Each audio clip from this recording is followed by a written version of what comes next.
What happens when a perfect night under the stars turns into the most painful no at sunrise? Hello everyone, I hope you're having a wonderful day. Today we're going to explore a love story where a heartfelt proposal meets unresolved wounds from the past and one single moment changes everything. If you enjoy this kind of emotional storytelling, don't forget to subscribe to the channel so you won't miss any upcoming videos. Last night was one of those rare evenings when the sky above the farm felt unbelievably clear. No clouds, no city lights in the distance, just a deep, endless darkness filled with countless stars scattered across it. James carried an old, slightly worn blanket up the grassy hill behind the house, the place he often went to when he needed quiet. He spread it out carefully, then gently pulled Diep down beside him, his movements slow, almost cautious, as if he were afraid of disturbing the moment before it fully formed. They lay next to each other, shoulders nearly touching, eyes fixed on the sky above. The night air was cool and fresh, slipping softly through their hair, carrying with it the scent of grass and damp earth. For a while, neither of them spoke. There was only the steady chorus of insects and the subtle rhythm of their breathing. It felt peaceful in a way that was hard to describe, simple but deeply grounding. James was the first to break the silence. He lifted his arm and pointed toward the sky, tracing invisible lines between familiar constellations. His voice was low and warm as he explained which stars were which, occasionally laughing softly when he forgot a name. He told Diep about his childhood, about lying on the roof of his old house with his father, staring at the same sky and dreaming of becoming an astronaut someday. Back then, he had believed the universe was wide open and full of possibilities, and that belief, he realized now, hadn't completely left him. Diep listened quietly, a faint smile forming on her lips. There was something different about her expression tonight, softer, less guarded. For the first time in a long while, she let herself rest her head gently on James's shoulder without hesitation. He felt the light pressure, and his body instinctively relaxed. The stars reflected in her eyes, bright and distant, as if the shadows of her past were being pushed back, even if only for a moment. They stayed that way for a long time. No rush, no need to fill the silence. James reached for her hand, intertwining his fingers with hers. It was a small gesture, but it carried more meaning than any words he could have said. In that moment, beneath the vast night sky, it felt as though every pain, every doubt they had carried was temporarily suspended. James's heart was full. He truly believed that this night, this quiet, honest closeness was enough to make Diep ready to believe in a future they could share. Eventually the stars began to fade and the horizon slowly brightened with the first hints of dawn. Reluctantly they sat up. James folded the blanket and draped it over Diep's shoulders, and together they walked back toward the house. Just before stepping inside, Diep leaned closer and whispered, "Thank you. Tonight was really beautiful." James smiled, but behind that smile was a decision he'd already made, one he planned to turn into words very soon. Early the next morning, soft sunlight streamed through the kitchen window. James was already awake. He brewed 2 cups of hot coffee, the familiar aroma filling the quiet room. On the table beside the mug sat a small dark box.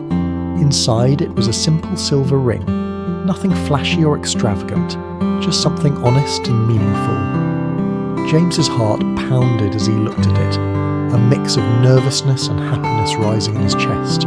Diep walked into the kitchen, her hair slightly messy from sleep, her face still carrying the warmth of the night before. James looked at her and felt a rush of affection so strong it almost took his breath away. He took her hand and led her out to the porch, the place where they often sat together to watch the sunrise. The morning light washed over everything in soft shades of gold, and for a brief moment, the world felt perfectly still. James took a deep breath and dropped to one knee in front of her. His hand trembled slightly as he opened the ring box. When he spoke, his voice was quiet but steady. as if every word came straight from his heart. "Diep," he said, "last night, under that sky full of stars, I realised something. I don't want to lose another day of my life without you being truly by my side.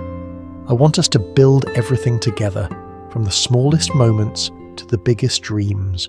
Will you marry me?" The air shifted the moment James finished speaking. The words lingered between them, fragile and exposed, as if the morning itself was holding its breath. Diep didn't answer right away. Her eyes moved from James's face to the open ring box in his hand, then back again. The soft glow of the sunrise should have made everything feel warm, but instead something heavy settled in her chest. For a few seconds she simply stood there, too still, too quiet. James felt his heartbeat pounding in his ears. He searched her face for any sign, joy, surprise, even tears of happiness, but what he saw instead was hesitation. Her expression slowly changed, the light in her eyes dimming, as if a door inside her was quietly closing. "James," she whispered.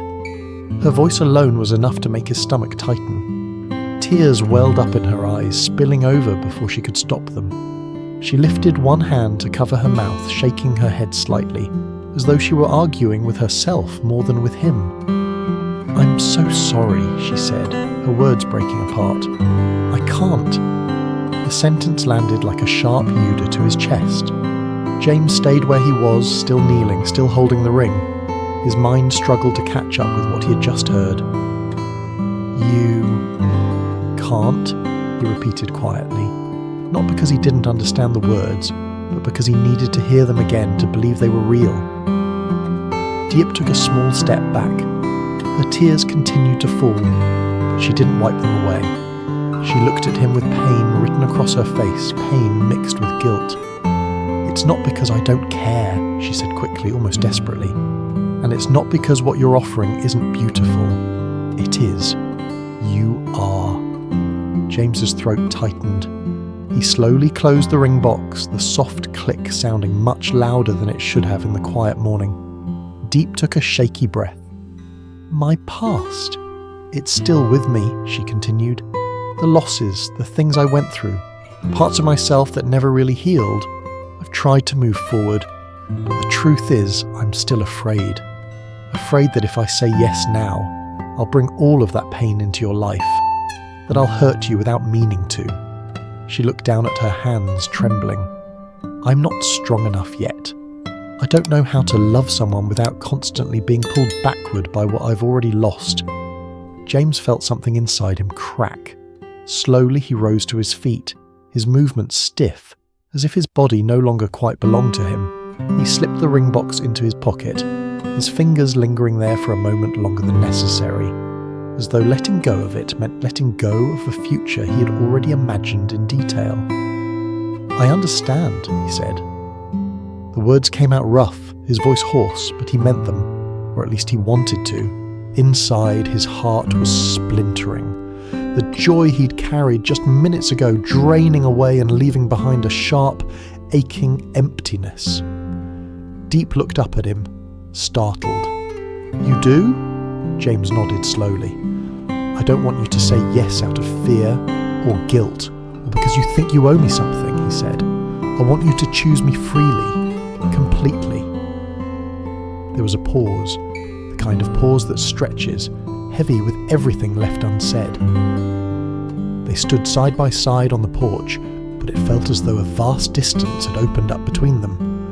The sun continued to rise, painting the fields in warm colours, indifferent to the quiet heartbreak unfolding beneath it.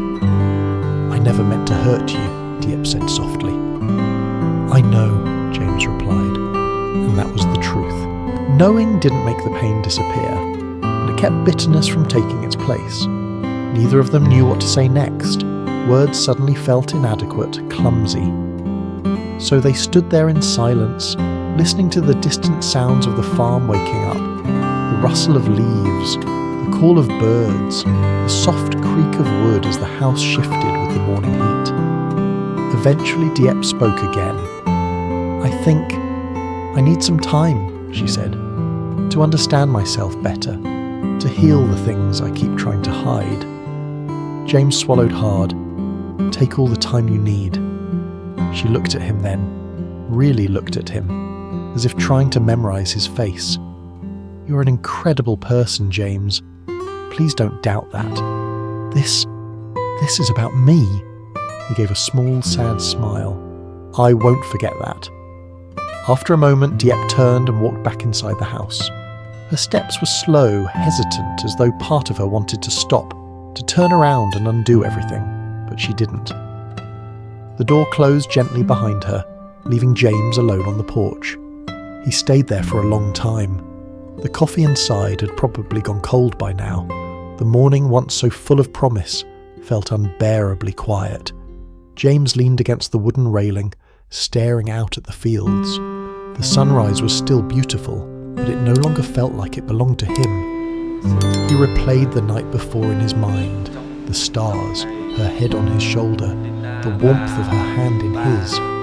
None of it felt fake, and yet it hadn't been enough. James exhaled slowly. Loving someone, he realised, didn't always mean moving forward together. Sometimes it meant standing still, even when it hurt, and allowing the other person the space to find their own way.